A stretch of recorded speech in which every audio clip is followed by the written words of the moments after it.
Mm-hmm. All right. Hello, everyone. Hello. Wait a minute. What am I doing here? All right. What am I doing? Okay, here we go. Here we go.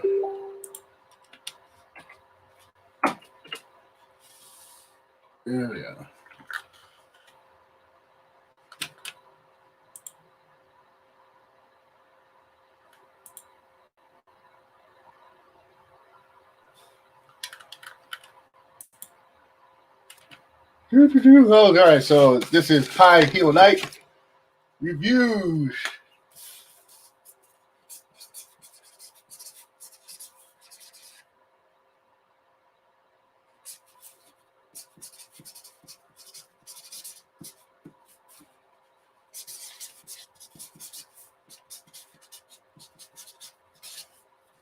Can you see that well? Yay!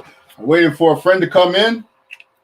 Tonight's theme, while he taxes us to pieces and he robs us of our bread, that is not to single out any particular person that's in government, but all right, here we go. Here we come, my friend. Here we go. Hello. Hey. Hello. Let me change my. I'm working on multiple screens at the moment, so you'll see my face in a second. All right, hold on here. Hey! Hey, let me get my camera changed here. What is he doing? I can't see him. I know you can't. I'll be here in a moment. Hold on. Hello. Who's that? Hey! Hello, Mr. Lance. That's High Heel Night. Hello. That's okay. How are you? How are you, Johnny? 6. Yeah, I miss you. How are you doing today? I'm good. You doing What? What? You do anything fun? Yeah. What did you do? A color pattern. Color wheel. You did a color wheel. Oh, nice. Cool. Lego. We had him do designs with Legos. Oh, very nice.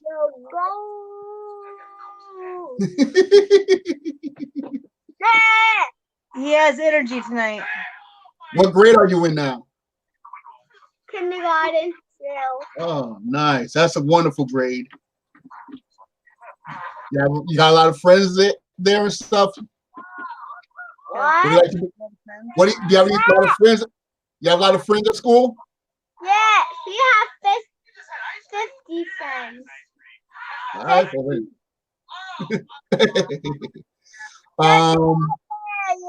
50. Hey, what is he saying? I don't know. I said I want to kiss my mom's armpit. I kissed my mom's armpit before. He wants to kiss my armpit. Ew. That's nasty. I licked her armpit before. That's nasty. Kiss an armpit. Ew. He's just being crazy. Mm-hmm. I even smell her armpit. Well, I'm sure you can. You're right there. Look. He's being crazy today. That's okay. That's okay. It's crazy all around. That's part of the topic. And as always, if I suddenly cut out, it's because my computer crashed. Jonathan, we're talking about something now. What? We're talking about the government. The government. Yeah, for instance, Jonathan, how do you feel about not going to school? Sad. Sad. I love school. Well, good. Keep that attitude. That will keep you. That will last. Keep that attitude as long as possible. It will take you far in the world. The thing is, before school got let out, he hated school. Now he's saying, I want to go to school, Mama. I want to go to school, Mama. I know. I was telling Mama, like, yeah, lots of families want to spend more time with their children, and now they got lots of time. So everyone just wants to go somewhere else. Well, anyway. Why? Because you're acting out for no reason. I'm having problems. Anyway. So up here in New Jersey, they're going to start enforcing the curfew that the governor sort of initiated in mid-March, like the 8 p.m. curfew. So now they're going to start like enforcing it at least for the month. Hello. Which is going to be a bit odd because I could potentially get a job with Amazon, and the hours are from 5 a.m. to 10 a.m., which means I'd obviously have to be driving, during the night. So I don't know if I get to have a special badge saying, yes, I can drive out here. Well, basically, like here in Florida, like if you're going to the doctors, if you're going to the grocery shopping, there is exceptions to the rule. Oh, yeah, of course. If you're an essential worker or you have to go to work, you're exempt from the rule. Right. I know. I just wonder, like, I'll be driving and all and say, someone get pulled over, like, okay, where are you going, sir? I'm going to work. I work at Amazon. Oh, yeah. Okay. Or one of my brothers, he should be there now, probably. He's flying into Florida to meet up with his fiance, and it's so strange. It's like it's like getting into your state is difficult. Now all the states are pretty much, closing off their access. So it's just so strange right now. And one of my YouTube friends today, he had to wait for 3 buses. The buses kept passing them by. When he finally got on, he learned that the buses are only being allowed to take 10 people, up to 10 people. So that's why he couldn't get on the bus, and he wound up getting late for work. And apparently, while he was riding, there's people got into an argument because there was like maybe 11 people at the time or something like that. But there's a whole argument. So the whole like craziness. And I'm thinking, unless they've added buses for their service, 10 people is not the whole point of mass transit is mass transit. So if they added buses, fine, but 10 people per bus, that's ridiculous. That's almost might as well just shut down the service and save the buses for like emergency personnel, shuttle nurses and doctors, or I don't know, military people around or something like that, or just shut them down so they clear the streets, so less vehicles on the street if you're only taking 10 people at a time. Back home in Washington, apparently, I read a couple news articles that the government has rented out or reserved an entire hotel to stock doctors for a field hospital. Mm-hmm. There was a hospital that closed down. So apparently, the government is going to use that hospital to help with some of the COVID victims. Mm-hmm. I'm like, that it's good that they're able to do that, but it's still right. And it's also stressful when you hear these doctors or nurses, being fired because they speak out or speak up, and it's like, look, I understand you want to keep sort of a privacy and confidence of your services that you're providing. You definitely want to add to the stress and the panic, but at the same time, you shouldn't be firing people that are. You need all hands on deck. You need every volunteer you can have, every doctor and nurse that's willing to go in. You should be keeping them. If they got to vent some frustrations, then maybe that'll get some eyes on what's happening. Get some help coming, and we still have freedom of speech. So it's like so But yeah, if nurses are frustrated and especially frustrated, let them especially frustrated so they're not frustrated at work. The doctors are frustrated, the nurses are frustrated, the security is frustrated. Let them especially frustrated. That way they don't bring that frustration onto the job. But that's just my thought on that. Right. I just don't know how it's going to affect me as a dasher. Mm-hmm. I just got a job with DoorDash, so. Well, DoorDash, do they have that like some type of a placard or something like Uber? Has a little sticker on for the dashboard. Does DoorDash have anything like that? I'm not sure. I haven't got my welcome kit yet. No.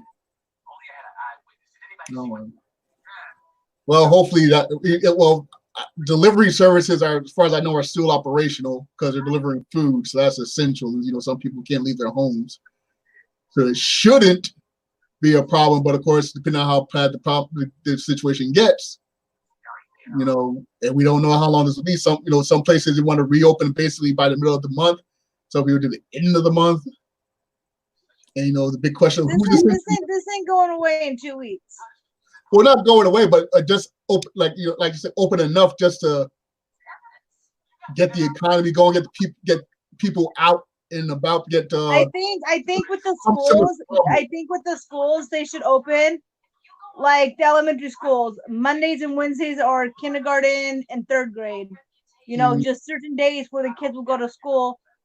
Yeah. Or they can split the class up, saying Monday, this part half the class comes to Mondays and Wednesdays, and then Tuesdays and Thursdays, and then Friday is all online. No, they may not have all their kids in there, but they have to. It kind of cuts down the class size. Yeah. That's true. Because I think Jonathan only has like 18 kids in his class. Mm-hmm. So if you cut that down, that's still 9 kids. Yeah. And then they could open that up to possible if you want to bring your kid in. Because Jonathan's not, he could, but he's not going to get the proper education in a month. And, there's only 2 months of school left anyway. Yeah. Everything he needs, he can't just learn at house. Mm-hmm. I wonder if it does, how far it's in. Maybe they'll open school a month early. Maybe that'll be the case. Or maybe they could extend it a little bit so that the kids. Jonathan might not even have a kindergarten graduation, and that's like a rite of passage, Mm-hmm. No. Yeah. No. What did he take? He likes me to rub his ear. Oh, okay. That's all right. What are you watching? Dr. Dolittle too. Oh. The Eddie Murphy one. Yeah. Eddie Murphy, right? Yeah. Yeah. Those were enjoyable. I don't love them. They're not my favorite Eddie Murphy stuff, but it's like, okay, I could definitely watch it. They're relatively harmless, so whatever. Now, do you know if with the stimulus package, do you know so you guys filed last year, right? Yes. Did you guys get direct deposit or do you have the checks mailed to you? We have direct deposit. Okay, good. Then at least you should get that swift faster because the direct deposit should be we first. So hopefully they can get right into your accounts. Right. And we have 2 kids, so we're supposed to get $1,000 per adult, right? Mm-hmm. Per adult. And then so that's me and Kenny, so that's 2,400, and then 500 per kid, so that's 1,000, so it's $3,400. Right. So that's better than nothing. I'm not sure what had happened to me because I didn't work all of last year, but last time I worked was until 18, and I had direct deposit for my taxes. So I don't know if it will be put into my account or not, or if it will float around to being forwarded to me. And if I do, it does go in the mail, could be months before I get it. So I mean, I'm in a good place. Thankfully, I'm with my family, but Bruce, he he hope he has. I've asked him if he has direct deposit because, and my father said maybe he should go on unemployment. I think he still technically doesn't qualify for unemployment because he is technically employed. With the seasonal. Well, in Florida, they've expanded it, so I can go on and I can get that taken care of. Yeah, I'll have to talk to him about it. I'll talk to him about it. And, yeah, but now, well, let me ask about this. How do you feel? So, but in general, how do you feel about how things are going with all of this going on?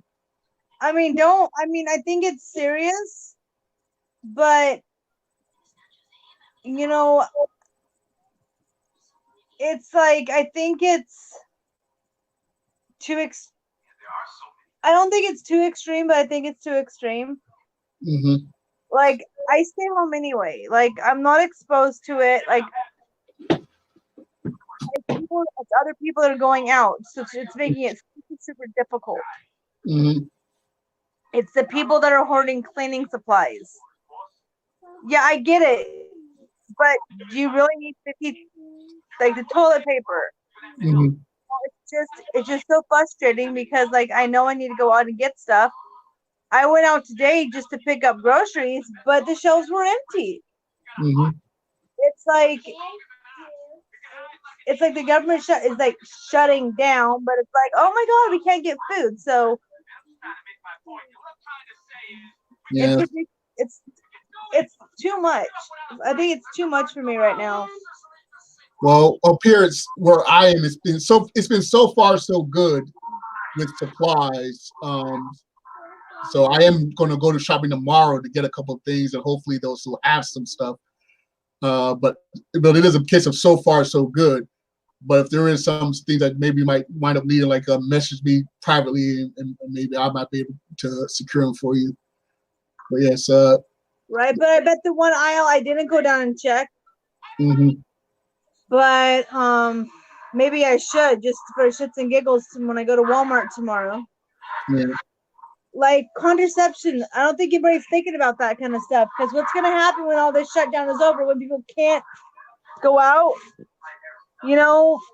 There's going to be another baby boom. Oh well. Here's it gets even worse. Lots of feminine products are considered luxuries, and they're non-essential. And a lot of governors are when they enact their executive orders, trying to make it so that the abortion clinics, they're shutting them down as non-essential unless it's life-saving. That they just try to completely stop all the abortion clinics from opening as a non-essential service.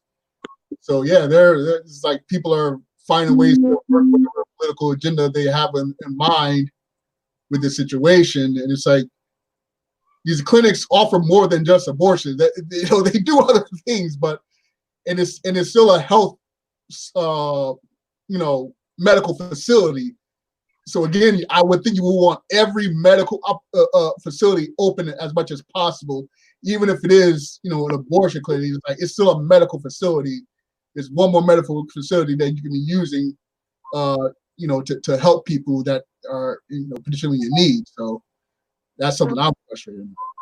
Also, I think it's kind of dumb that a lot of these stores are starting to not sell essential items. Like clothing. Huh? No, go ahead. I know. Like some stores, they're blocking off aisles that are considered non-essential. Mm-hmm. There's been some like things going around that it's the baby aisle. Maybe not baby food, but it's like baby aisle. Well, I'm sorry. If I need a baby gate to prevent my kid from falling down the stairs, Mm-hmm. Don't you think that's essential? Yeah. Like it's a safety thing, you know. Like if I need to buy wall outlet plugs, you can't buy them in most places because they're non-essential items. And it's like I get why they're trying to do that, because if you can only go to the grocery store to buy food, Mm-hmm. it's gonna stop people from going there just to shop. Right. But for people that actually need a baby gate, or people that actually need bibs or teething rings or sippy cups, Yeah. you know, essential items for their kid. I mean, baby items should not be considered. I understand not you don't need to leave the lingerie item open, or you know, but you still have to have certain things. Yeah. And when I went shopping, I bought a packet of wipes, and they're a packet of baby wipes, and I felt just a little bit guilty because I'm thinking, you know, like these are, even though I need the wipes, these are baby wipes, and like, you know, there's some There's child, moms, you know, there's some moms family. here there's moms here that don't have wipes because people are buying up the wipes. You Right. said you bought a packet. You didn't buy 2 or 3 boxes of wipes just to get you through because it's out of toilet paper. Yeah. You bought yourself maybe 1 or 2 packets, stuff that you would normally use. Mm-hmm. But people are like buying this stuff up and hoarding it and not considering other people. Yeah. Back And in the time of the Depression, you didn't buy what you didn't need. yeah. I mean, you didn't stockpile years worth of toilet paper. You know, you conserved that money because you never knew whenever you know what you were gonna need. And a lot of stores were, you know, weren't quick to enact limits, so you got people buying up cartons worth of food and cartons worth of toilet paper. You know, there was one viral video show like the person bought like all the meat in the shop, packed it onto her like a truck and stuff. And someone was complaining about, why did you buy all that stuff? And she's like, well, go complain to the store. They let me buy it, you know. So it's getting crazier, getting nuttier,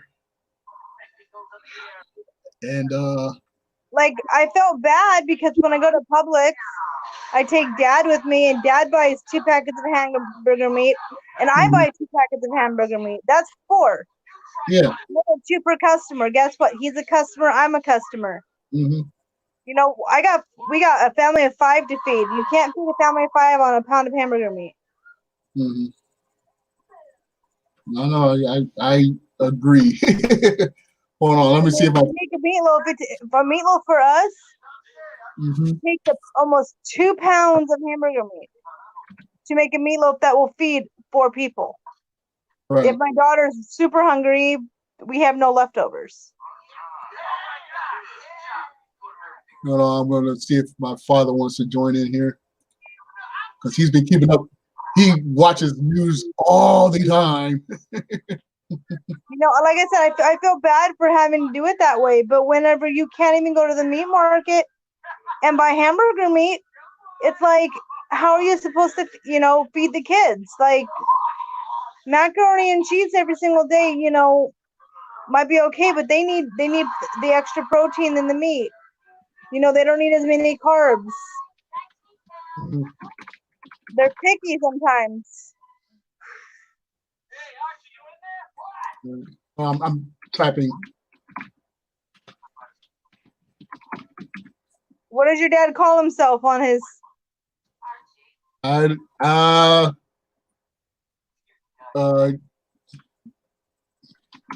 Professor Policy. Well, Professor Policy, maybe he should bump on. It'd be cool to hear what he has to say. Yeah.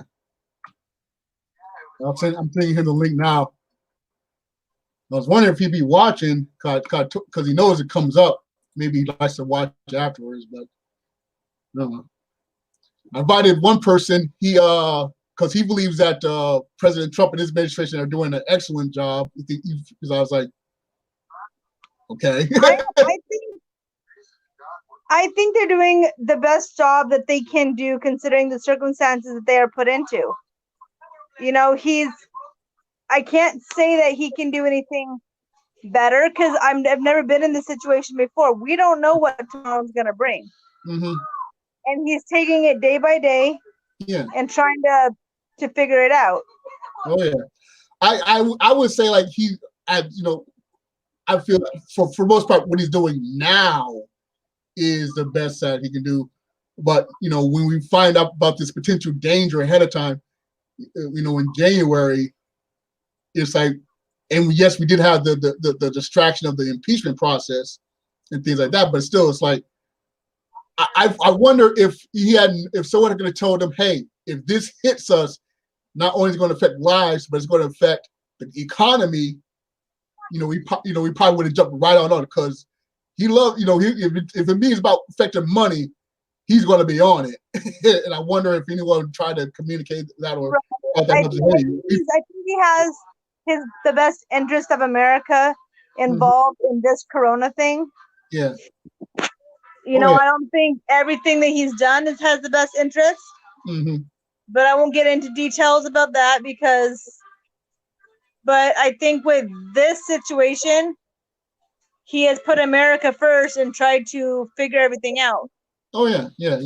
I think he's doing fine now, but like I said, it's my more thinking of when he gets these briefings and doesn't really acknowledge it, and plus he in his administration did weaken the CDC to begin with, or whoever is responsible for planning out potential pandemics and things like that.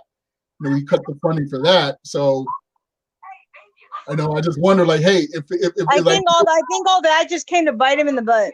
Yeah, say if we go back in time and tell them, look, this thing is serious and it's going to affect the economy. Like, all it is, it's going to affect the economy. You probably would have had a task force on it right then and there. So yeah, and it's also stressful because he has folks in there that are and I don't see this as an insult, unqualified for the situation, like Jared Kushner. I'm sure he's a nice guy, but this is not something that he has any knowledge or specialty about.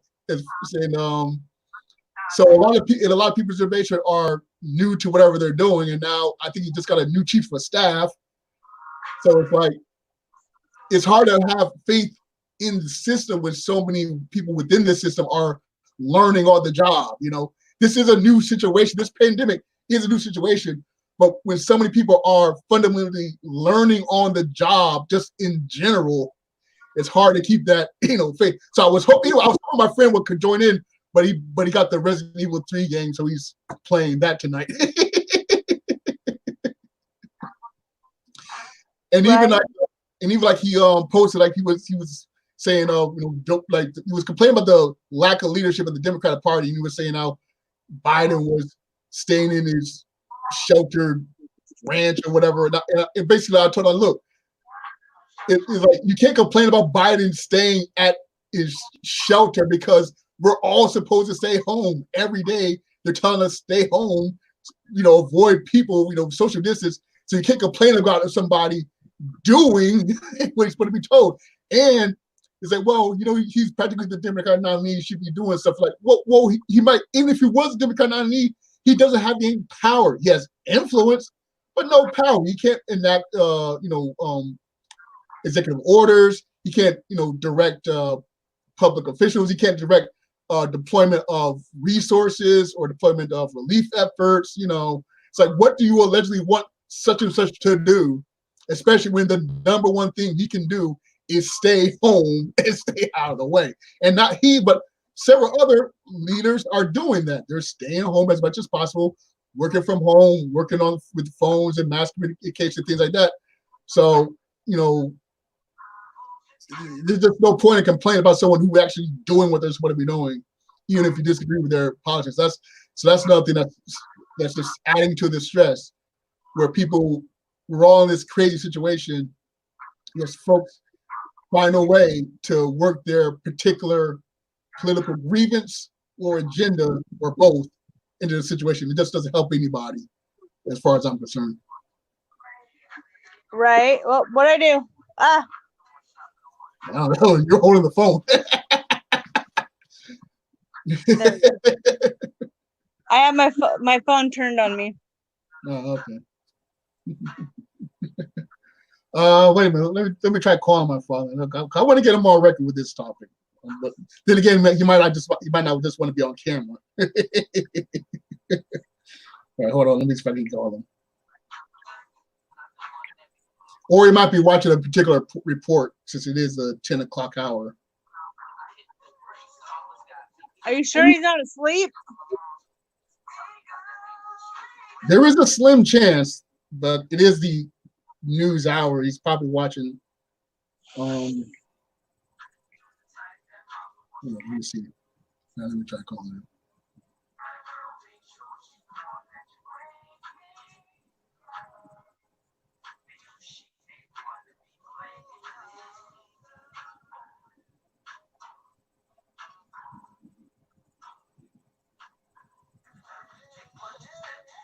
There he is.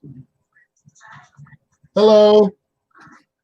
Just wanted to know if you wanted to get in on the live stream. I sent you a link if you want to be on camera. Please. Well, it's your Facebook messaging actually. Yeah. Or I can come down there. All right. So I'm going to come down. I'm going to go set it up for him. So I'm going to leave this open. You want to go? It should be like 5 minutes. So let me be right back in 5 minutes. Okay, I'm probably gonna put my phone down and go get me something to drink. Sure. All right. Come back in 5 minutes. 5-minute recess. Yes, sir. I'm gonna switch cameras.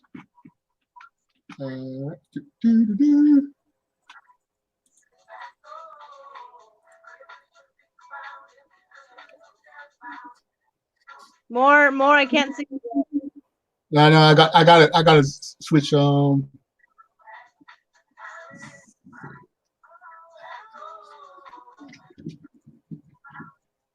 we go.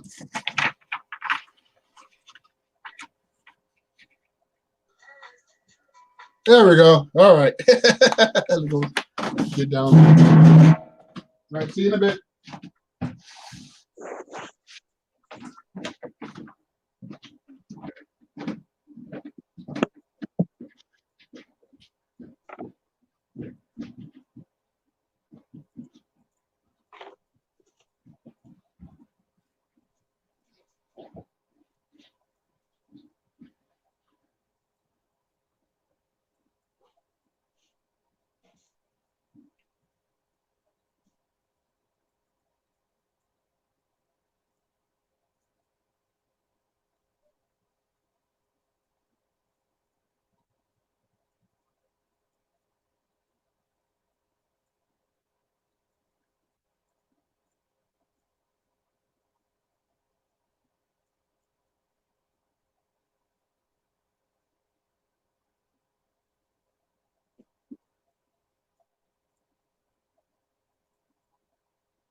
Okay, you're in. Can you hear me? Yeah, I can hear you. So can you hear me? Yes. Okay, so I don't have to click anything. No. Okay.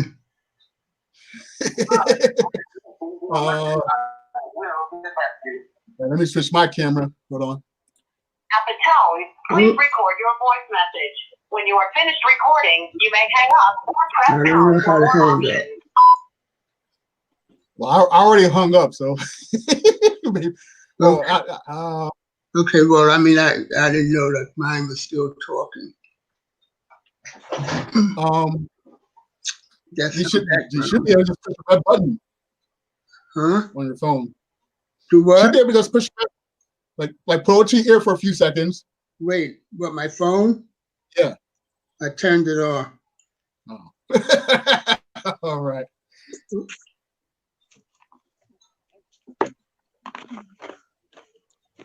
Hey, there she is. Sorry, I had to get a drink. That's fine. Whose phone is that? Mine. I just turned it back on. Oh. All right. Oh, that's okay. Tilt your head to the right just for a moment. Who, me? Yes. Yeah. Okay. All right. Good. No, that's fine. I just want to see. All right. Slide over to your right just a bit so you get a little more center.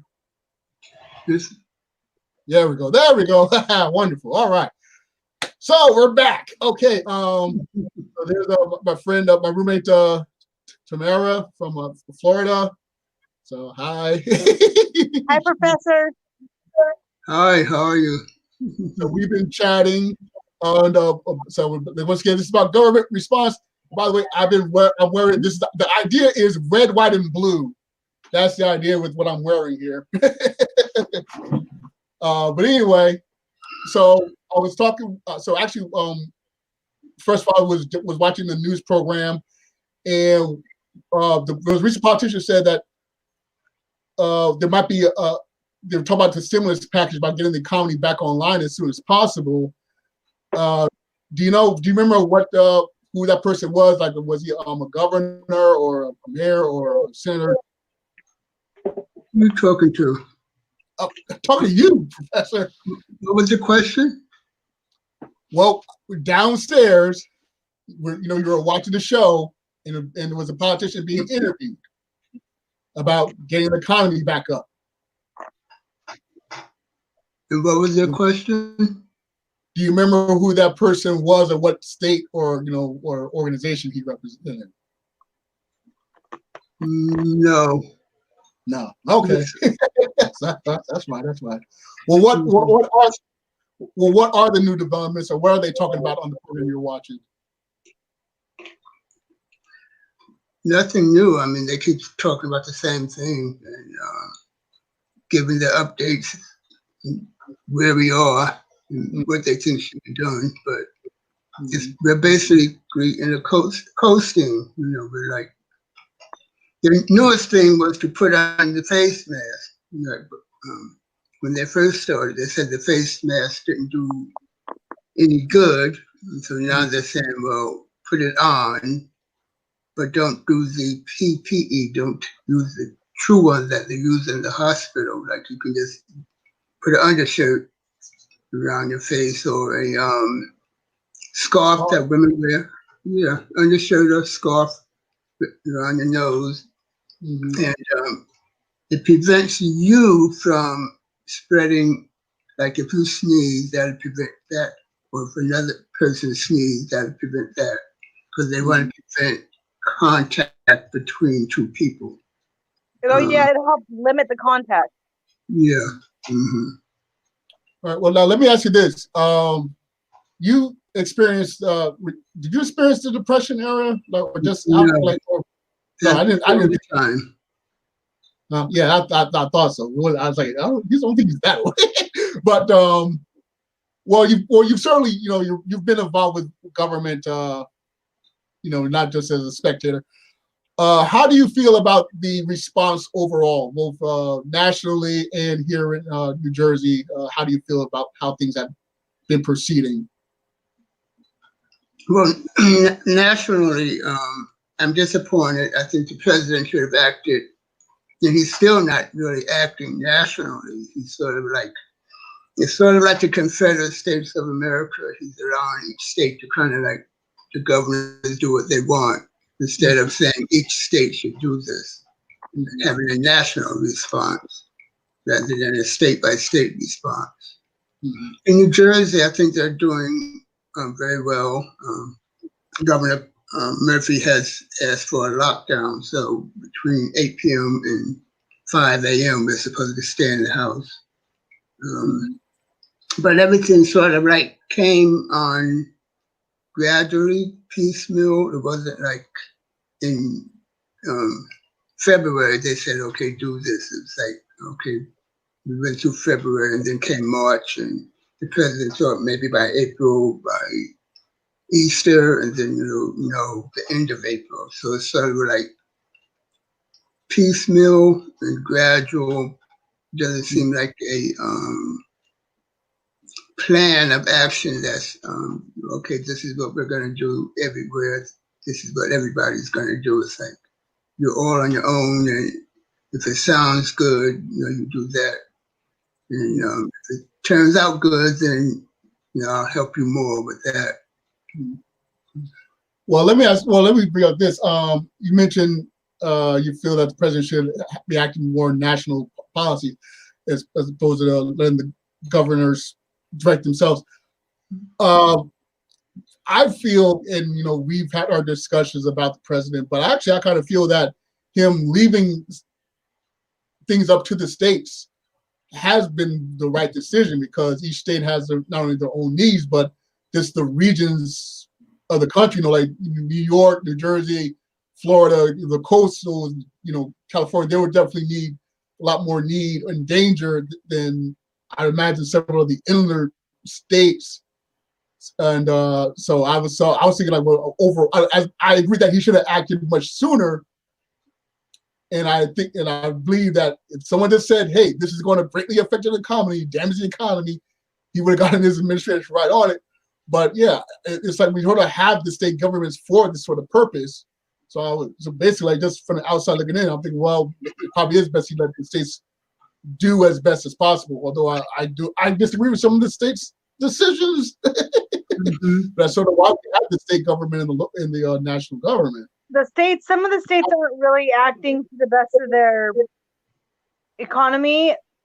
For example, the whole state of Florida now is in this lockdown. Prior to this, Orange County was in a lockdown before Polk County because our Polk County governor wouldn't do it. Finally, Governor, what's his face, McCall? I can't. Well, just say the Florida governor. No, well, he just got a new governor this last year, I think. Maybe 2 years ago. But whoever our governor is, he finally decided to shut the whole state down. So the whole state is under a stay-at-home order. Okay. And our borders are closed. So basically, if you are not a resident of the state of Florida, you're not coming into Florida. Yeah. There's checkpoints set up, and basically people are being told, turn around and go home if they are not a Florida resident. Well, that's what I meant by national, that he was very late doing that, and the coronavirus travels through the air, and so it was going to eventually get to every state in the United States.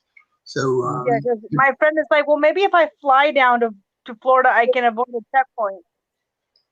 That's still not the best way to do. She's just more worried about being home alone for 5 weeks because her husband is an essential worker and he's going to be quarantined or forced to stay at work for 5 weeks. Mm-hmm. Make sure he gets to work, and he works for a power company. So Well, basically, they're moving them, the essential workers, to the power company into a isolation where they cannot get, this corona thing. And she's like, well, I'll just go to Florida. And we're like, yeah, no, you're not. You're not going to be able to get in. You don't have a Florida license. Mhm. well, that is interesting. I mean, especially since she has a spouse in the state. Mhm. Might be some type of section if they have a. They recently moved to Tennessee, Mhm. so he can work for the power company up there. Right, but I was just saying, my husband, if she can verify that her husband is living in the state, they might have an exception for her. But I can definitely respect the loneliness. As I was discussing with Jill O'Lantern, Annabeth, how she wound up just chatting with the guy at the grocery store about onions. He was picking out onions, and she wound up chatting with the guy in the grocery store just because she hadn't someone to talk to. So yeah, I imagine if this person was by herself.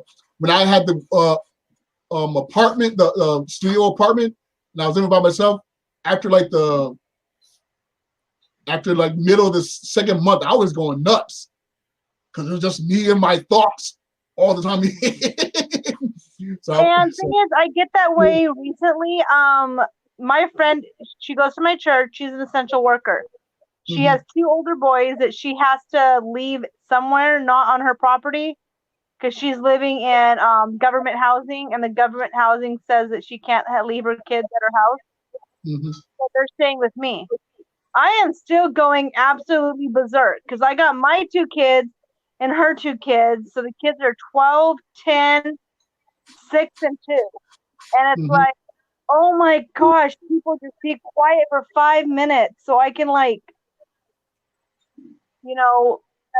yeah, and they don't hold good conversations. no. They, Well, that's what tomorrow's stream is going to be about. It's a late night stream, so hopefully get some folks to talk about some grown folks topics. It's Saturday night. Normally you will be out maybe celebrating or partying or at a bar or just socializing with your grown friends. So come on to the stream, maybe you can socialize. Well, let me ask this, Professor. So is this compared to other major national emergencies, have you experienced anything like this? Or do you think the nation has experienced like this in your lifetime where it's been like a nationwide or multiple state emergency?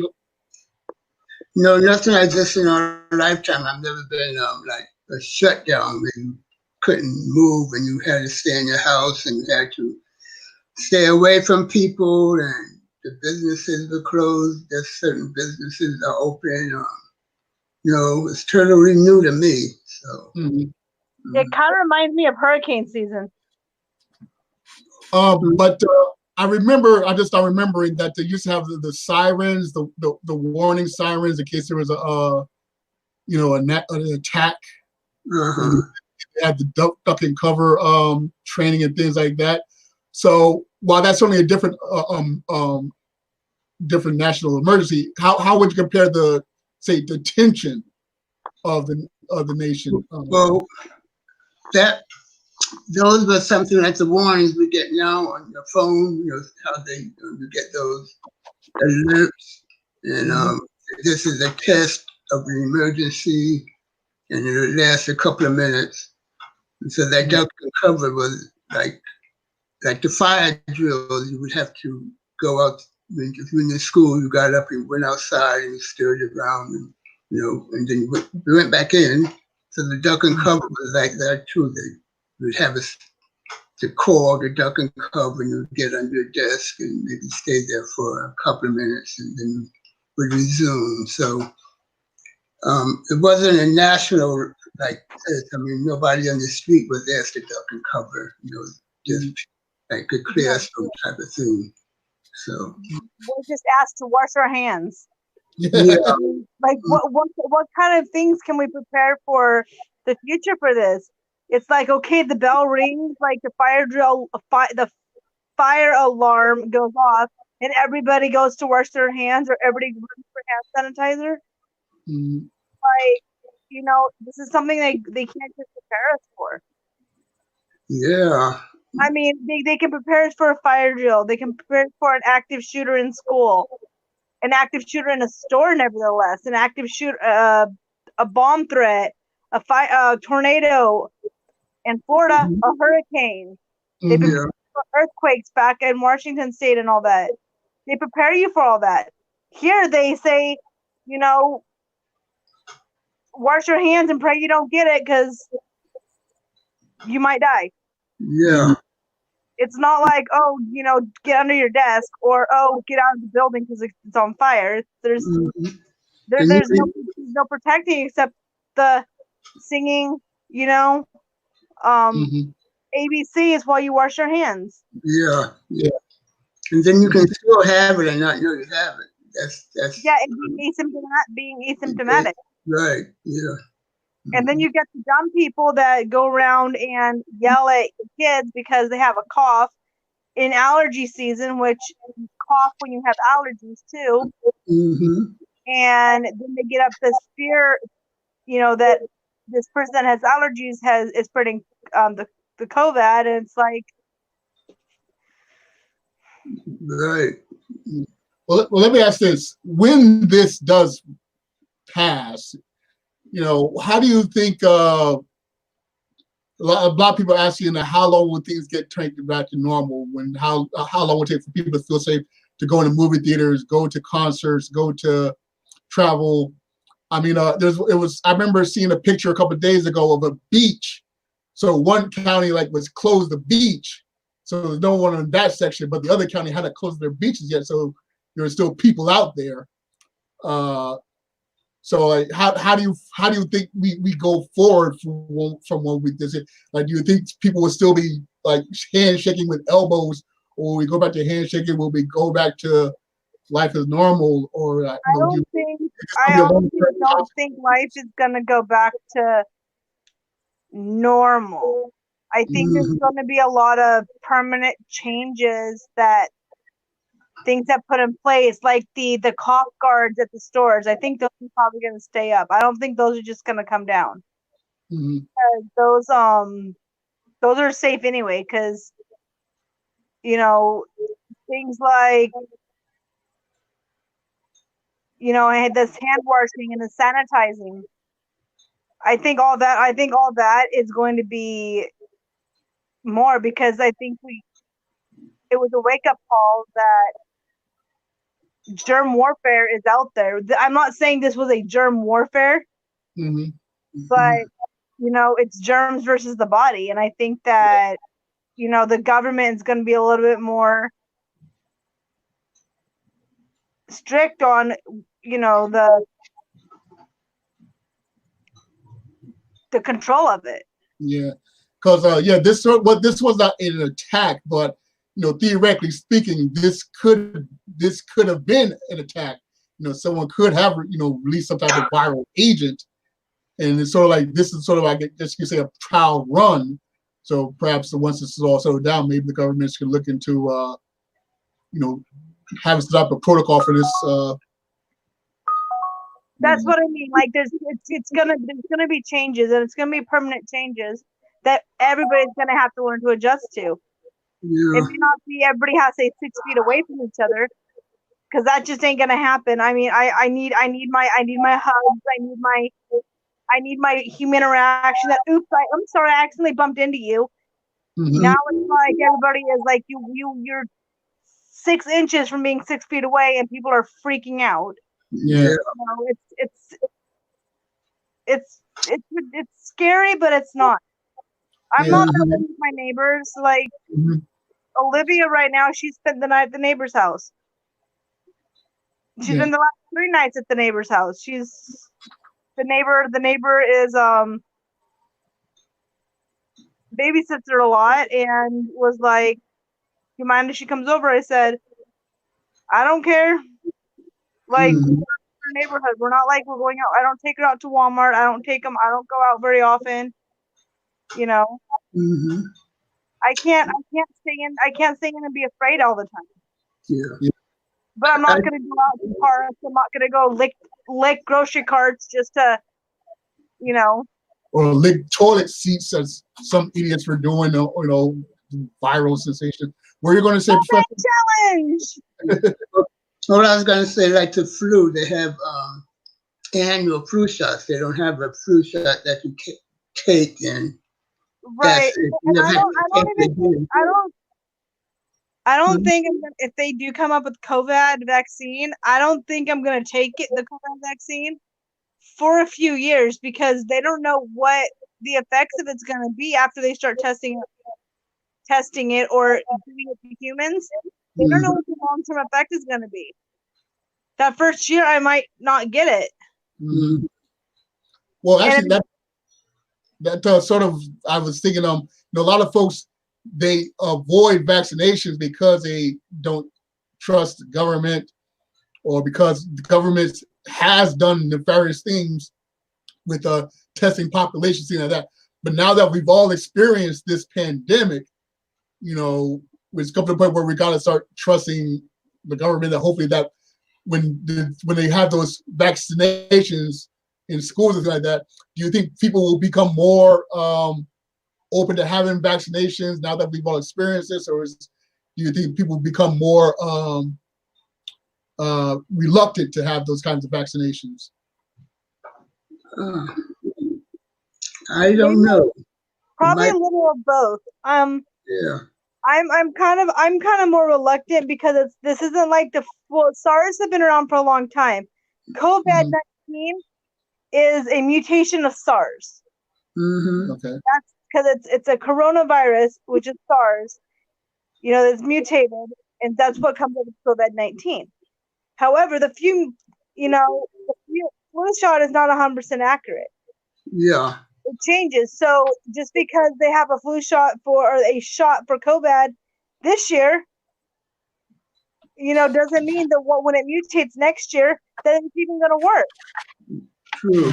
So we could be dealing with this whole thing again all over again next year, and they're like, "Oh yeah, I got the COVID vaccine, but why did I still get COVID 20?" Yeah. Yeah. It's kind of like I want to make sure. I would want to make sure that it actually works, that it actually is keeping the virus at bay before I take something. Mm-hmm. Like the measles, the measles shot, you were probably around for the measles pandemic when everybody got the measles, right? Right.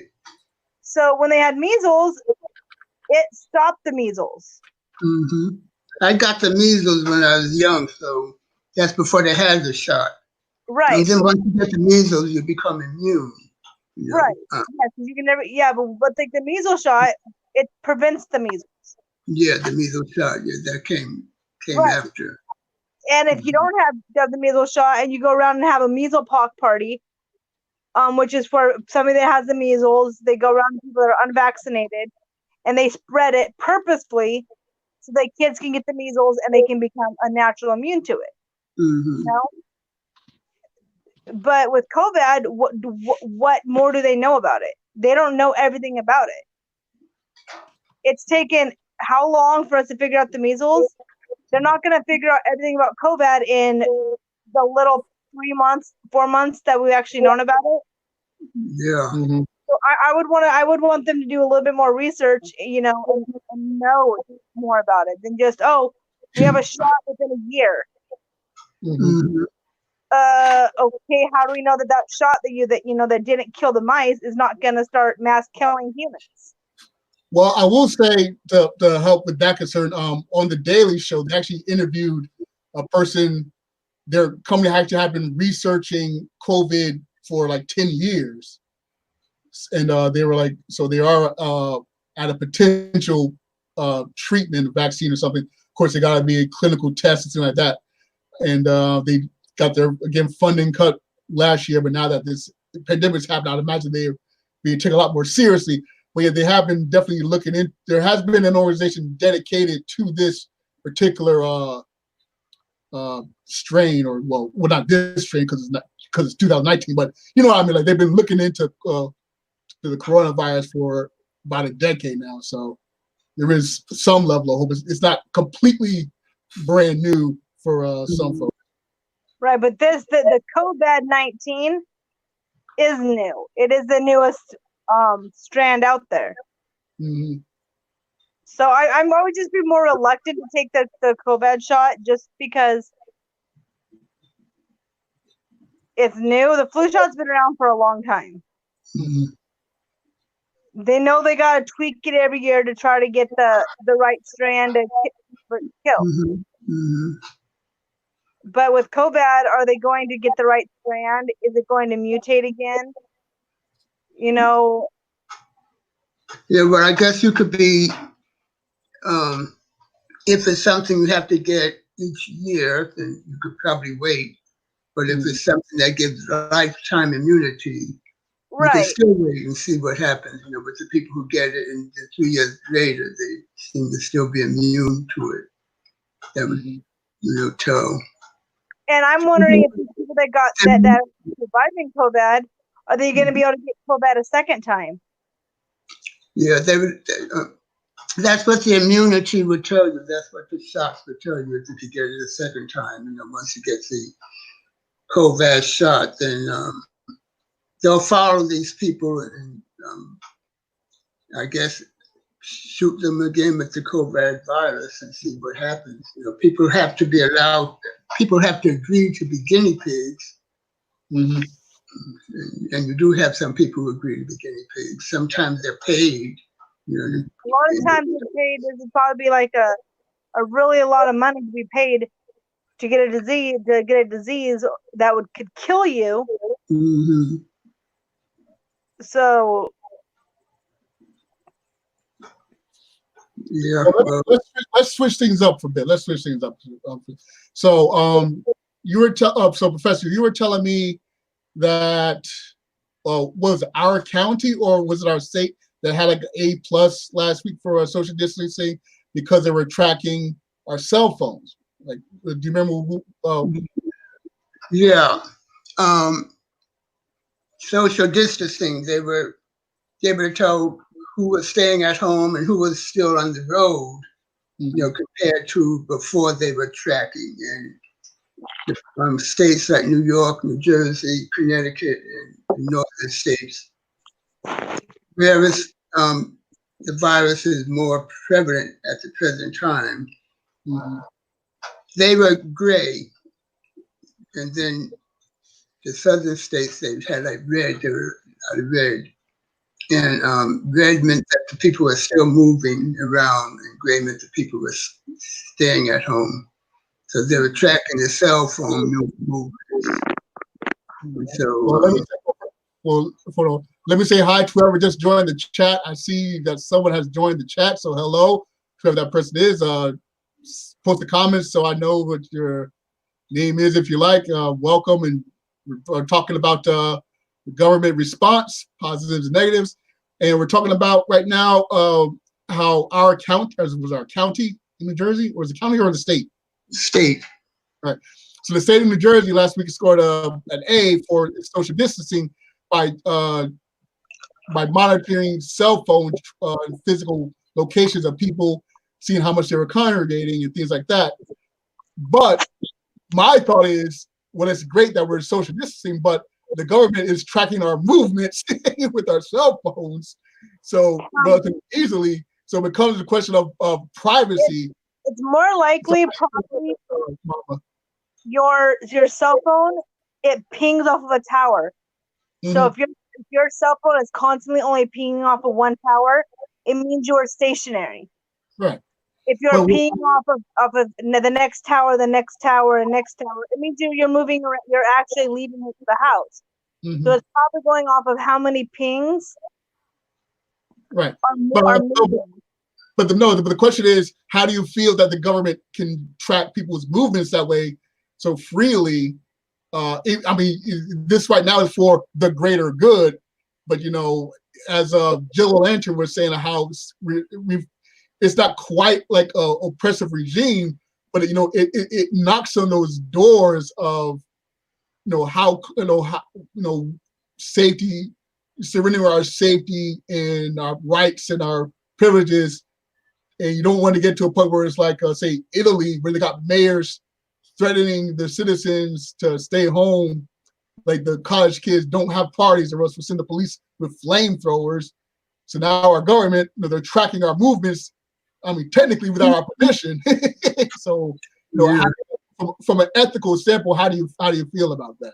Well, the mind of Big Brother, that's before they had cell phones, they had like a science fiction character called Big Brother. It's like a big eye in the sky. It was tracking people's movements. You knew where everybody was.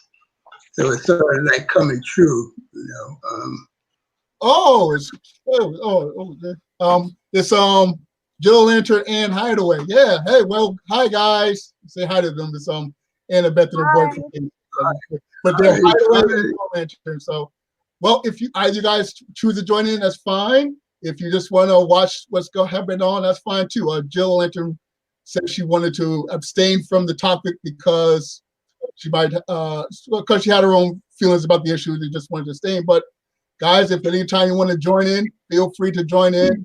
I'm going to be on here at least till 11:30, and then so if you guys want to share some thoughts, like I said, we're talking about the cell phone. So, but I think it's kind of good for the governments to be able to not necessarily track individual people, but track movement.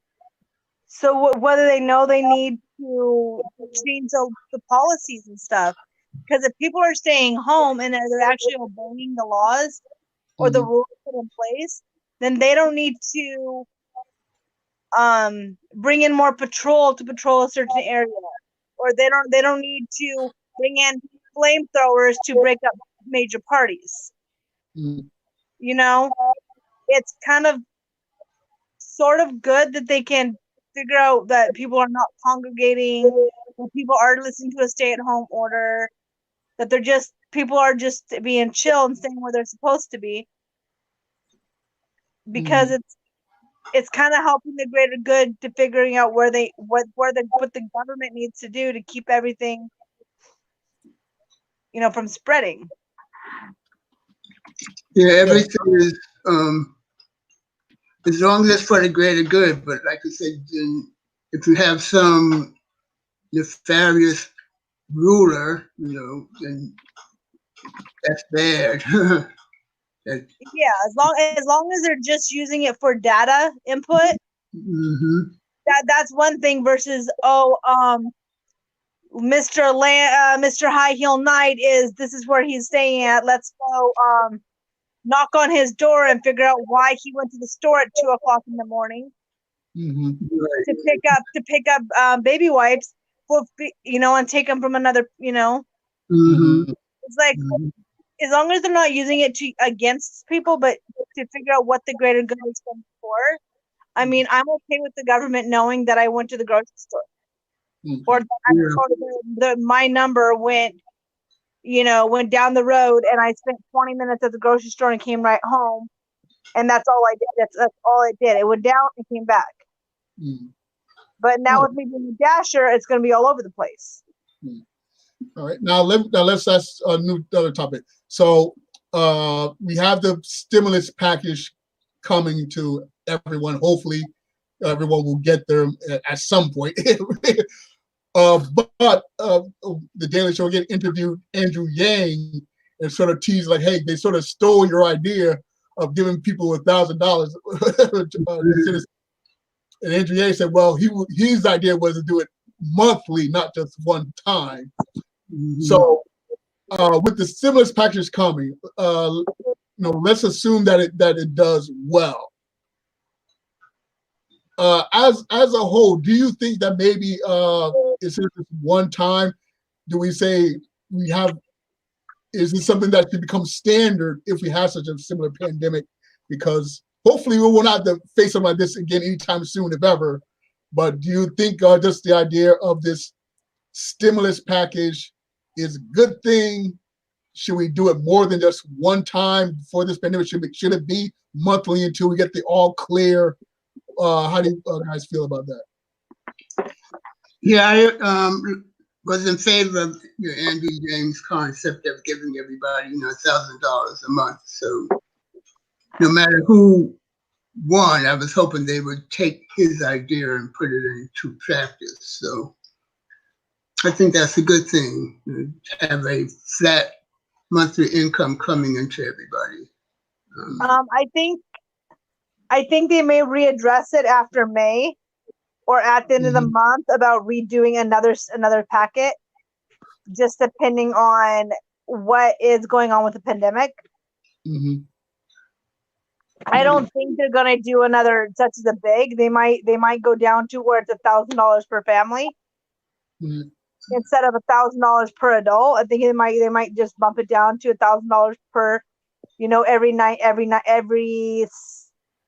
every 6 weeks or something. Right. Something. I think they may readdress it because I think that's what I was reading, that right now they just wanted to get the money to the people, and when it comes to giving us another one, they were going to have to work that out between the Republicans and the Democrats. They were going to have to work out But let me ask this: with the stimulus package, and the amount is a nice amount, but part of the point of the stimulus package is to stimulate the economy. Now, as it stands right now, we can't really go out to spend anything.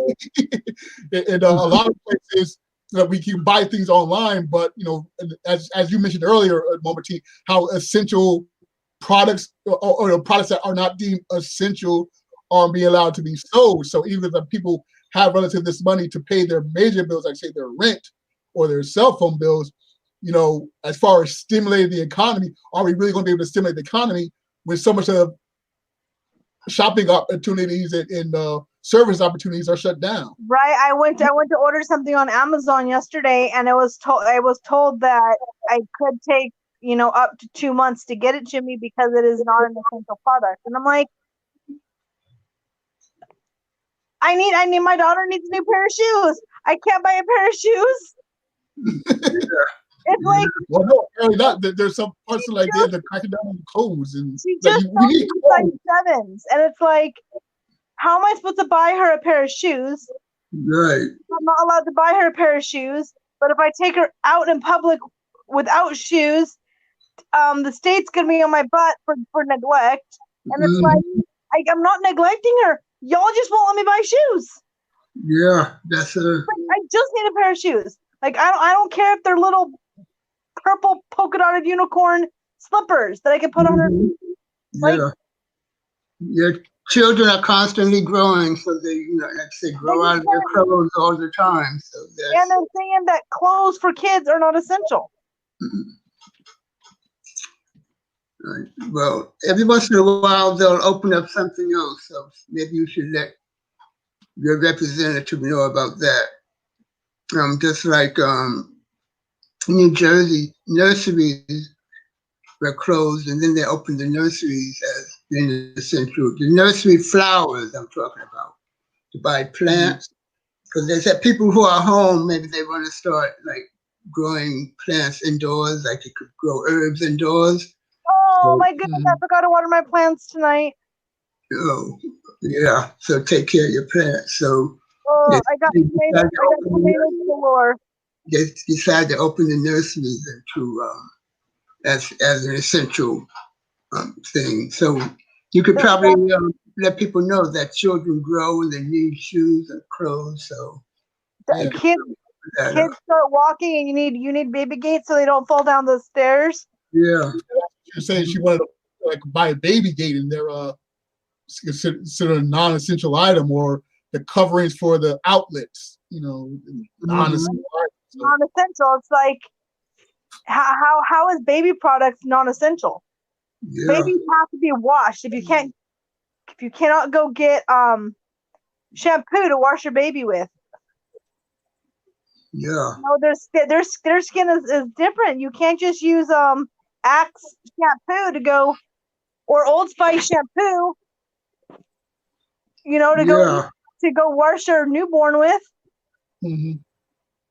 Well, I will say that I say this, something that's odd about humanity, especially as technology advances, is how we often forget how well we went without the advantages that we have. Like I remember when I was in Florida and I needed to cook something and the microwave was broken, and I was thinking, okay, I know that food can be made without a microwave. It happened before. I grew up without a microwave. How did I cook? It took me like 20 minutes to remember the stove. In the single palm apartments, they're not really big. So I passed by the stove probably 10 times before I realized, oh yeah, stove. So like, part of this, I guess to say blessing is when we learn, okay, what do we really need? And what do we have that we can, I guess, utilize beforehand? And how did we used to do things before we had certain facilities and certain products and certain, options? So yeah, it's sort of, in a way, it's slightly a good reminder for us to remember the old ways of how to handle things, But yeah. So, like you have some people making masks at home now, like people who can know how to sew, so they're sewing their own face masks. So, which I want to get me some because I do go out a lot. I have to go have an iron infusion, so I want to take my own mask with me. mm-hmm. There was one person, what was it? I don't know if you showed me it or I just happened to Carolina where like this man took a maxi pad and used it as a mask, like tape. It was like the long way, so he taped it tied to the side and underneath, and that was a mask. I was like, oh no. Yeah. Nothing, but I not imagine there's a lady who's like, I kind of need that in a few days. Yeah, they said whatever you have, I guess, But so many of our products are disposable. Like, we have, even us, we use disposable knives and forks, disposable plates and disposable diapers, disposable wipes, disposable this, disposable that. And now we're sort of at the point where we can't really be disposable right now. So we got to like remember the old ways and things. Yeah. All right. Well, so we have a few more minutes. Is there anything you guys want to like mention or bring up or think of or concerns or hope for or anything particular on your mind? Let's start with the professor since he the most recent to the conversation.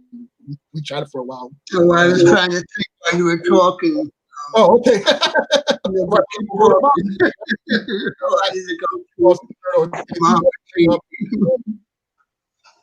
I can't think of anything at the moment.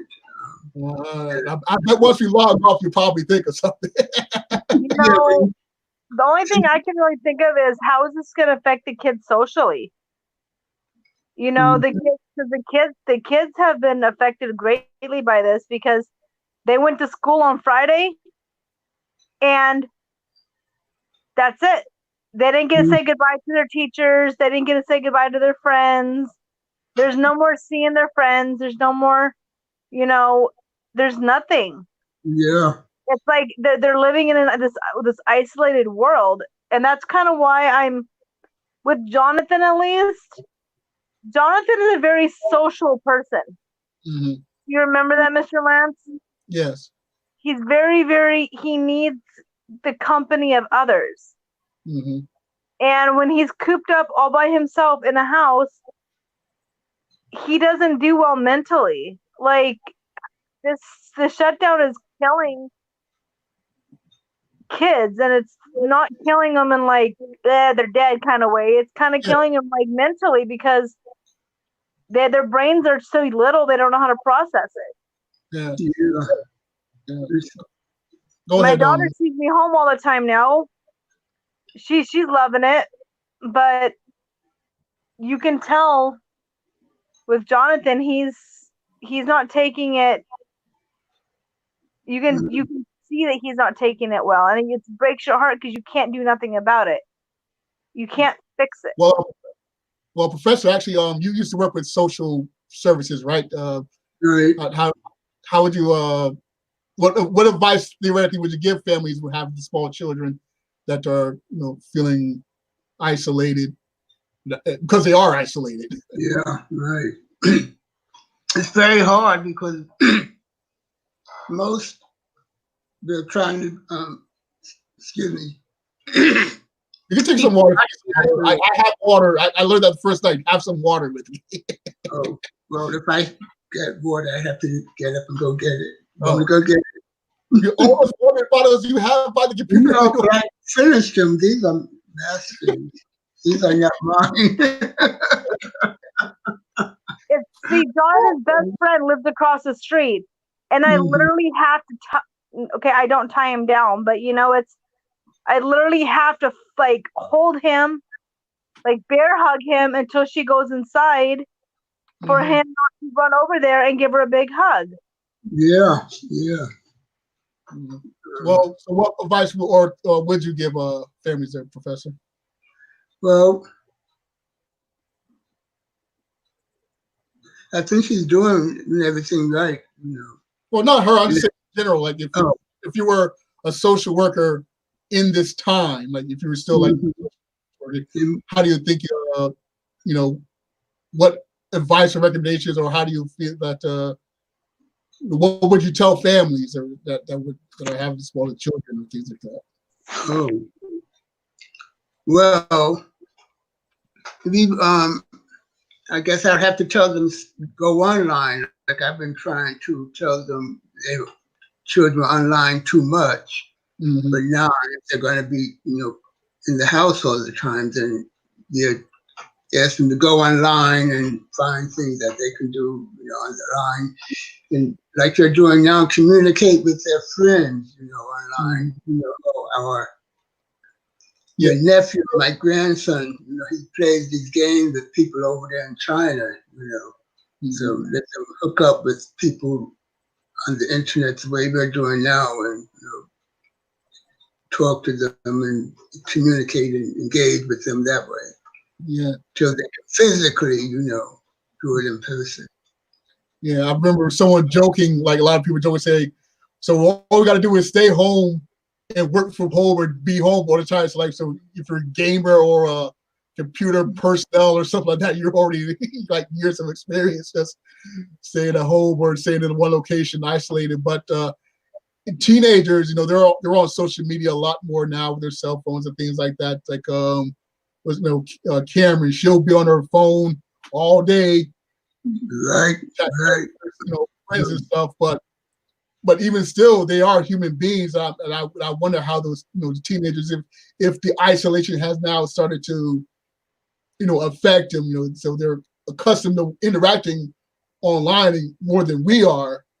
But I'd imagine at some point on a biological level, it's like I got to interact with people. I got to interact with real people. Yeah, he does, and I think that's one of the reasons why my neighbor, takes the kids, every once a week and just lets them, hang out with each other and spend the night, because they have to interact. The kids have to interact with each other. Yeah. Jonathan doesn't play online with online games. He's 6 years old. I'm not going to let him on these social media sites where he can talk to anybody and everybody. You're right. So he can't just, go online, which would be a good idea if my son was 12 or 10. He kind of knows a little bit right from wrong. He knows, if someone's asking his address, not to give it to him, or someone asking where he lives, not to give it to him. Right. But with a 5-year-old, 6-year-old, you can't tell them, don't tell someone your address, because they will. Well, he was my friend. No, he wasn't your friend. Right. So we're just careful about, going over and whatnot. But he spent the night at his friend's house the other night just because he needed that interaction. And he came back and he was a little bit better. He said his brain didn't feel so congested. Good. Yeah. And then you can interact with puzzles, that they can do if you don't want them online, and games that they can play in the house. I mean, some people don't like to Said don't throw balls in the house. But when I grew up, we could, throw Yeah, balls. Grandpa won't let him play ball in the house. Grandpa won't let him run in the house. Grandpa won't let him run his scooter in the house. It's like, well, Grandpa's blind, so he leaves the ball down, he can fall over the ball. He leaves his scooter his face down, he can fall on the scooter. Yeah. So I mean, it's a safety reason, but it's tough. Mm-hmm. It's tough on the little ones. So yeah, each person has to, adjust according to, what the realities are, the situation. We only like give guidelines, and then you have to fit yourself within those guidelines of what you could do, what's possible. Absolutely. Mm-hmm. Oh, man. Well, I saw somebody. I've been on here almost an hour and a half. Oh my goodness, Lance. That's okay. That's okay. Well, I messaged Jill Lantern. I'm hoping that she can send me a special note. Oh, wait a minute. Here we go. Wonderful. So Jill Lantern and I this month we're having daily uplifting mottos or self-reflections. So to end this on a nice positive note, today's reflection is I let go of struggle and surrender to ease. Obviously, there are struggles all around, but as I say each day, this could have been much worse than it is. We're we stay home, stay clean, stay safe. That's relatively simple, and we have the technology to keep in touch with each other and interact with here like the space and buy things online. Hopefully the non-essential items will stop. But I'm glad my family is still doing well. I'm glad your family is still doing well. I'm glad my friends are still doing well. And yes, our leaders, some have made mistakes, some have excelled, but I think all of us are doing very well overall. We're handling it as best we can. Things have been pretty positive overall, and it could have been much worse. So I'm very thankful. Is there any thankful note you guys want to end on? Let's start with Mama T, since she was here first. You need nice positive note you want to end on, or Probably know that God has his hand in this, and we'll come out good. So we just gotta keep trusting in the Lord. Yeah, I would say that also, trust in the Lord. God has his plans, and we just have to trust in God. And I know that the folks currently participating in the stream and watching the stream have a particular strength of faith. But in case any atheists out there happen to watch the stream later on, whatever you believe in or feel about, I hope that you're having a positive situation outlook and come out when this is all over on a positive, uplifting note. So thank you very much, Mama T, for joining in. Thank you, Professor Potts, for joining in. Thank you, Hideaway and Jill Lantern, for coming in. I greatly appreciate everybody participating in these live streams. Tomorrow's live stream is a grown folks topic. So if you can join in, great. If not, that's okay. Spread the word. But in the meantime, be safe, be clean, be positive, and remember, find inspiration everywhere. Don't forget to wash your hands. Right.